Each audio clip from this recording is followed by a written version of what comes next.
Hello guys, welcome back to my YouTube channel, and this is going to be the fourth tutorial in this C programming language tutorial series.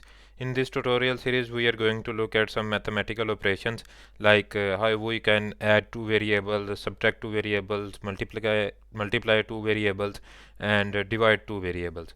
So I am going to clear everything from here because we don't need this. So sorry, this bracket is also deleted, we don't need to delete that. So first of all, as you know that we can declare a variable like specifying the type, then the name of the variable, which will be number1 is equal to 5, and then there is another way to declare multiple variables of same type. Like I have declared one variable number1 of type int, and I am going to declare another variable which is number2 and it has value of 6, and this number2 has same data type as this number1 which is the int. So let's create another variable which is the result, and this is going to be for the moment 0. So let's multiply number1 and number2, and we have to store the result of multiplication in the result variable. For example, result is equal to number1 multiply by number2. So this will create 5 into 6, which is 30. So we have stored the answer 30 in the result. So let's check what is the result we are having here. Okay, so multiplication of %d and %d is equal to %d. So now I am going to place the variables. The first one is number1 and the second one is number2, and the we have result in the result variable, and I am going to return 0 here, and let's see what happens if I run this program. Okay, so we can see that here multiplication of 5 and 6 is equal to 30. So 5 into 6 is equal to 30. So we have number1 here, number2 here, and the result of these are here. Okay, that is fine. And let's say what happens if we perform any addition. So int result addition is equal to number1 plus number2, which will be 11. So let's see what happens if we print this kind of result. Addition of %d and %d is equal to %d, which is, let's see what happens, number1, number2, and result of addition. So we have this. Now let's run and see what happens. And now this does not look very good, so I have to insert a new line here. This means to after printing this, go to the new line. If I run this again, and we can see,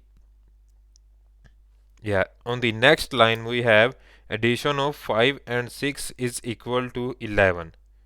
That is also clear. And let's subtract two numbers. So I am going to say here int result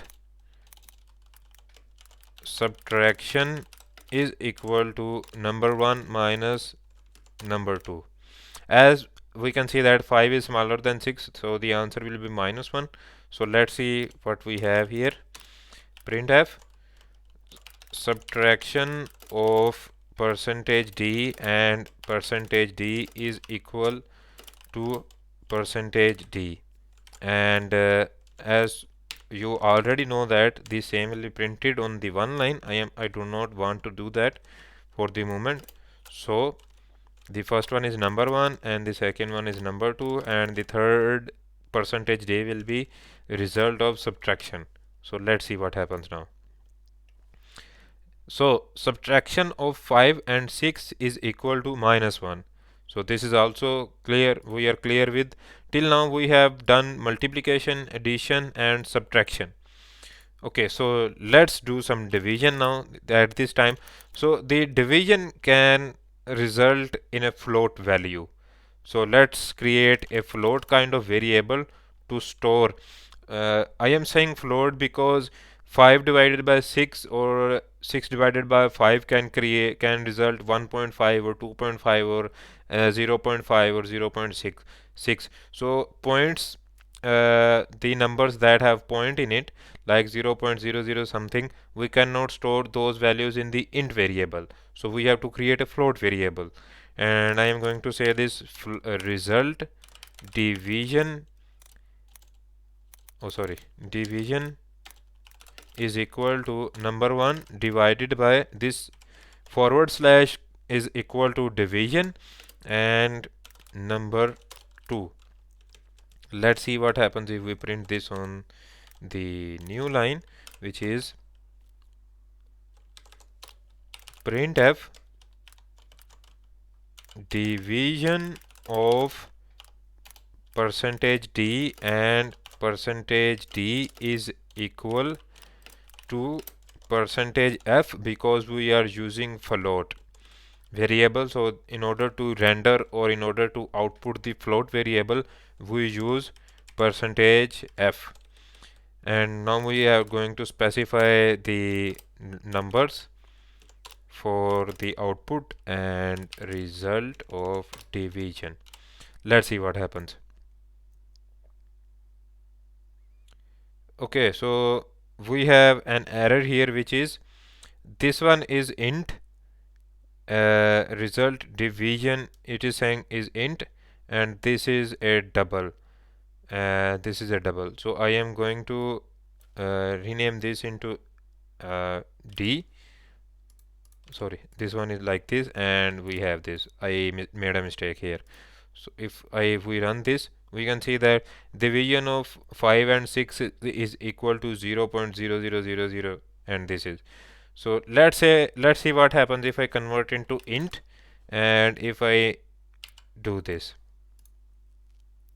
is equal to 0. So when 5 is divided by 6, at the end we can get the result, which is 0. And there is another thing that is related to division.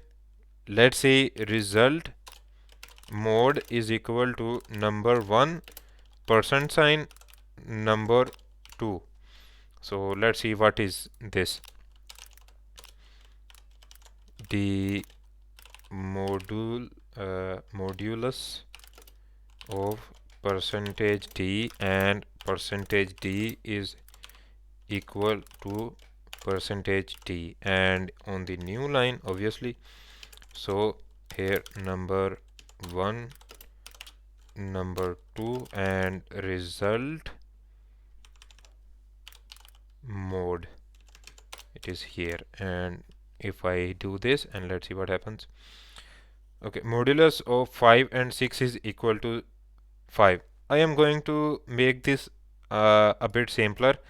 I am going to make this like 7 and this like 2, so that we can see what will come here actually.